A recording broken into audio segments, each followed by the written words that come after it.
Jerônimo Savonarola, o precursor da Grande Reforma, 1452-1498. O povo de toda a Itália afluía em número sempre crescente a Florença. A famosa Catedral do Duomo não mais comportava as enormes multidões. O pregador Jerônimo Savonarola, abrasado com o fogo do Espírito Santo e sentindo a iminência do julgamento de Deus, trovejava contra o vício, o crime e a corrupção desenfreada na própria igreja. Como resultado, o povo abandonou a leitura das publicações torpes e mundanas para ler os sermões do ardente pregador. Deixou os cânticos das ruas para cantar os hinos de Deus. Em Florença, as crianças fizeram procissões, coletando as máscaras carnavalescas, os livros obscenos e todos os objetos supérfluos que serviam à vaidade. Com isso, formaram em praça pública uma pirâmide de 20 metros de altura e atearam-lhe fogo. Enquanto o monte ardia, o povo cantava hinos e os sinos da cidade dobravam em sinal de vitória. Se o ambiente político fosse o mesmo que depois veio a ser na Alemanha, o intrépido e devoto Jerônimo Savonarola teria sido o instrumento usado para iniciar a Grande Reforma em vez de Martinho Lutero. Apesar de tudo, Savonarola tornou-se um dos ousados e fiéis arautos que conduziram o povo à fonte pura e às verdades apostólicas registradas nas Sagradas Escrituras. Jerônimo era o terceiro dos 7 filhos da família. Nasceu de pais cultos e mundanos, mas de grande influência. Seu avô paterno era um famoso médico na corte do Duque de Ferrara, e os pais de Jerônimo planejavam que o filho ocupasse o lugar do avô. No colégio, era aluno esmerado, mas os estudos da filosofia de Platão e de Aristóteles deixaram-lhe a alma sequiosa. Foram, sem dúvida, os escritos de Tomás de Aquino que mais o influenciaram, a não ser as próprias Escrituras, a entregar inteiramente o coração e a vida a Deus. Quando ainda menino, tinha o costume de orar, e ao crescer, o seu ardor em orar e jejuar aumentou. Passava horas seguidas em oração. A decadência da igreja, cheia de toda a qualidade de vício e pecado, e ainda o luxo e a ostentação dos ricos, em contraste com a profunda pobreza dos pobres, magoavam-lhe o coração.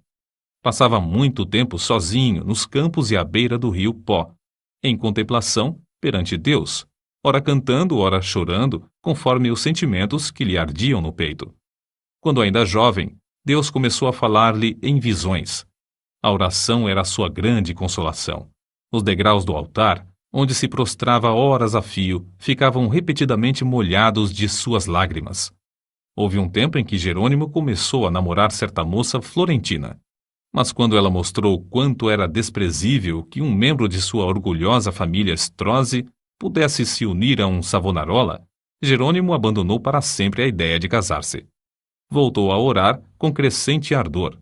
Enjoado do mundo, desapontado acerca dos seus próprios anelos, sem achar uma pessoa compassiva a quem pudesse pedir conselhos, e cansado de presenciar as injustiças e perversidades que o cercavam, coisas que não podia remediar, resolveu abraçar a vida monástica.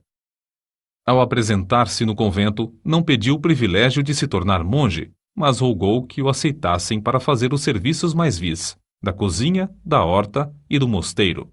Na vida do claustro, Savonarola passava ainda mais tempo em oração, jejum e contemplação perante Deus. Sobrepujava todos os outros monges em humildade, sinceridade e obediência, sendo apontado para lecionar filosofia, atividade que exerceu até sair do convento. Depois de passar 7 anos no mosteiro de Bolonha, Jerônimo foi para o convento de São Marcos em Florença. Grande foi o seu desapontamento ao ver que o povo florentino era tão depravado como os dos demais lugares. Até então ainda não reconhecia que somente a fé em Deus salva o pecador. Ao completar 1 ano no convento de São Marcos, foi apontado instrutor dos noviciados e, por fim, designado pregador do mosteiro.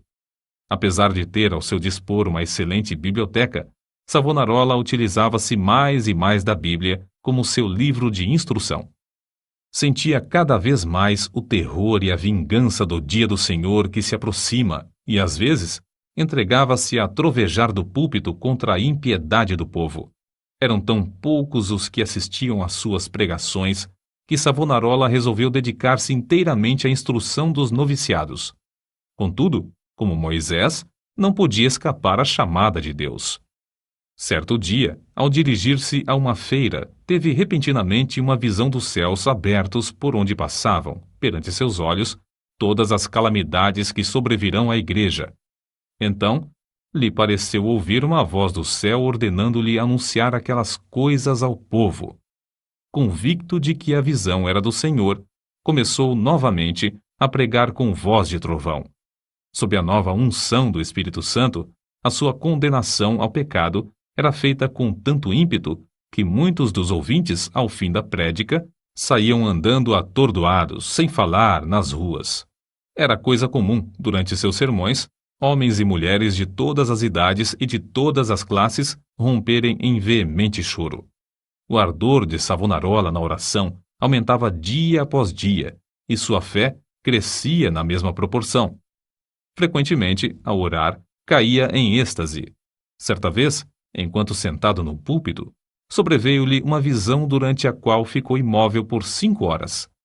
Nesse período, todos os presentes à igreja contemplaram o rosto do pregador brilhando. Em toda a parte onde Savonarola ministrava, seus sermões contra o pecado produziam profundo terror. Os homens mais cultos começaram então a assistir às pregações em Florença. Foi necessário realizar as reuniões na Duomo, onde continuou a pregar durante 8 anos. O povo se levantava à meia-noite e esperava na rua até a hora de abrir a catedral. O corrupto regente de Florença, Lorenzo Médici, experimentou todas as formas de abordagem, a bajulação, as peitas, as ameaças e os rogos, para induzir Savonarola a desistir de pregar contra o pecado, especialmente contra a perversidade do regente.